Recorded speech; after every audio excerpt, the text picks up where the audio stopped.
drill. What's the most resilient parasite? An idea. A single idea from the human mind can build cities.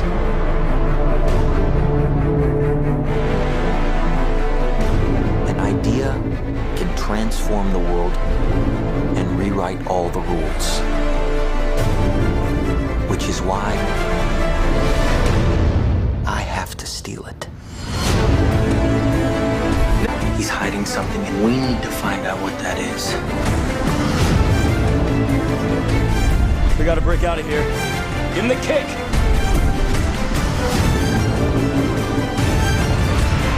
This was not a part of the plan! Wake me up! Wake me up!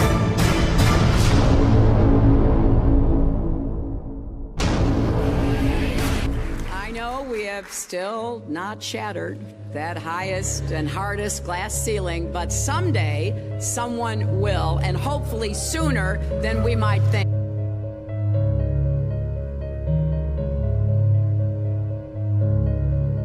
As the galaxies go whizzing by over the glass domed ceiling. Now tell me that doesn't work for you. If it's true, does it change how I live my life? This is something that is not an easy answer because of the magnitude of what we're talking about here. How it will change your life, first of all, when you understand it, is dramatic, to say the least. Will it change you from having to go to your job every day and the things that you typically do every day? No. But when this knowledge becomes more mainstream and these agencies are starting to be held accountable, and you understand that they're all participating in this, not just the United States government, not just NASA, but China, Russia, India, all of them have space programs. They all have the same symbolism. They're all doing the exact same thing to their citizenry.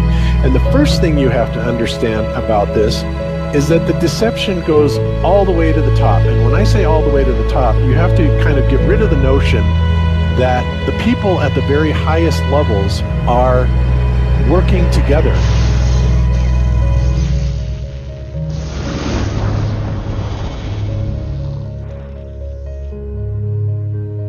Why would they do this? Why are they trying to hide the fact that we are on an infinite plane or on a flat earth rather than a ball? Well, if you isolate people into the idea that they're on a blue marble that's in the middle of a universe that is really insignificant, and there's thousands or millions and billions of other worlds and possibly other civilizations, that makes most people think that we are insignificant and that we did actually come about as some sort of an accident.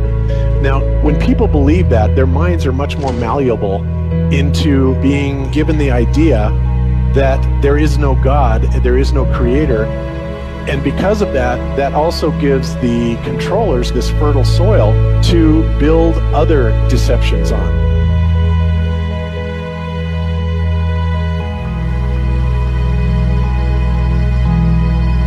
Why do you think that Truman has never come close to discovering the true nature of his world until now? We accept the reality of the world with which we're presented. It's as simple as that. It's about total control, mental, physical, spiritual, every way, shape, form possible. You have to remember how big of a conspiracy this is. This isn't talking about just the JFK thing, or isn't talking about just 9/11. It's on an umbrella kind of system to where it is the biggest deception that there is. It actually exposes every other deception, and nothing else brings down the power of the elite, because it really exposes education, science, the economy, television, museums, universities. Think of all the things that have been fooled. I feel worse for the people that are out there building satellites, the people that are out there actually working for these space agencies, the people out there teaching in schools as professors, because they would all come to the conclusion eventually, once this gets out, that they've all been contributing to the lie. Why do you believe what you believe? Prove it without using NASA or any other space agency. the government or military of any country in the world. Why would I say that? NASA has been proven to be liars time and time again. I could spend a whole weekend here showing you the lies of NASA. How many of you believe your government is 100% honest and can be trustworthy? And how many of you know the military answers to their government? Okay, so if those three sources are all proven liars, why would you trust them? Fool me once, right? Shame on you. Fool me twice, shame on me. I say, continue to believe pathological liars and you're an idiot. But that's what we've all done. And so, I look at these stuff, we've all seen the textbooks, we've all seen the videos and movies and all these things, and there's so much of it. Do you know what the budget NASA has? You know how much they get? How much money they get? Have you seen the movie Gravity? Okay. That's made for about $100 million, give or take. And if you saw the movie Gravity, that was pretty impressive. I saw it on IMAX, big screen, like, wow. I mean, I felt like I was with Sandra Bullock flying around in space, freaking out myself. Okay, this is what they're able to do with $100 million. What are you able to do with tens of billions of dollars a year since the 60s? Now, in my opinion, we're being lied to not only about the shape of the Earth, we're being lied to about the very nature of reality itself. In 1954, Admiral Richard Byrd, a highly decorated naval officer, conducted an interview where he alluded to the idea that there may very well be land beyond the poles. Admiral Byrd, you've been to both the North Pole and the South Pole. Is there any unexplored land left on this Earth that might appeal to adventurous young Americans? Yes, there is. But strangely enough, there's left in the world today an area as big as the United States that's never been seen by a human being. And that's beyond the pole, on the other side of the South Pole, from Middle America. And I think it's quite astonishing that there should be an area as big as that unexplored. That's a tremendous So challenge. there's a lot of adventure left down at the bottom of the world. Well, Admiral, do you hope to see that? We don't know. That's the big problem. We don't know where we are, okay? That's what we're all trying to figure out here. But there is the Antarctic Treaty where, 53 or so nations have signed saying that no one's going to lay claim to Antarctica and that there are massive restrictions for travel there. You can't just get up and go to Antarctica on your own.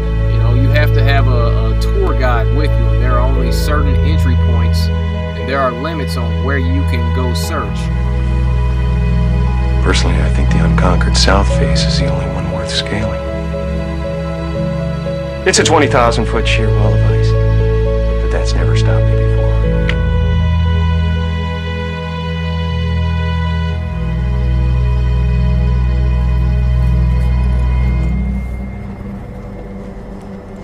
Welcome.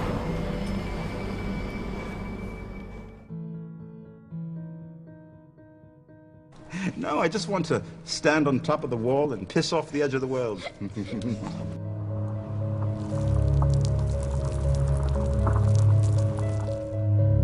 What difference does it make? What difference does it make? Yeah, that's their favorite line. Got a lot of people, what difference does it make? You can't figure out what difference it makes? If you can't figure out what difference it makes that the people running your world are lying to you over and over your whole life, if you can't figure out that someone lying to you is trying to control you, suppressing of information, of knowledge is control. Deception of information and knowledge is a form of control. So what difference does it make? It makes a big difference, because once they start omitting information or lying about information about where you live, they're doing it to control you, period. Why am I having to explain this to critical thinkers in the truth movement? The way you control billions of people is to keep them divided and fighting each other. Flat Earth is not a psyop. Flat Earth destroys the psyop. Every psyop that's been used to control us. For as long as they've known about it. So this system has been in power and control for hundreds of years, ever since they convinced the rest of the world that they didn't know where they live. It created this fantastical scenario to make people feel insignificant and to follow those that appear to know better. Why is the flat earth so important? Because it shows the deception. And if everybody would just come together and demand answers, they would be in checkmate. They would not know what to do. Train up a child in the way that he should go, and when he is old, he will not depart from it. I believe that's why we have so many who are indoctrinated to still believe and fight so hard for the heliocentric model. The reason being is because we've been taught the globe model since before we had the ability to think for ourselves. Think about that. Before you could think for yourself, before you could form rational thought, you've been taught that you live on a spinning ball, although your five senses tell you something totally different.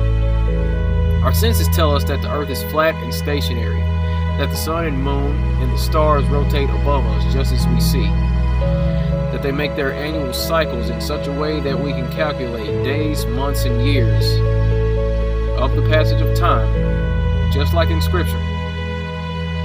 The earth in itself works like a well-designed timepiece, and we all know that any timepiece that we can think of has a designer.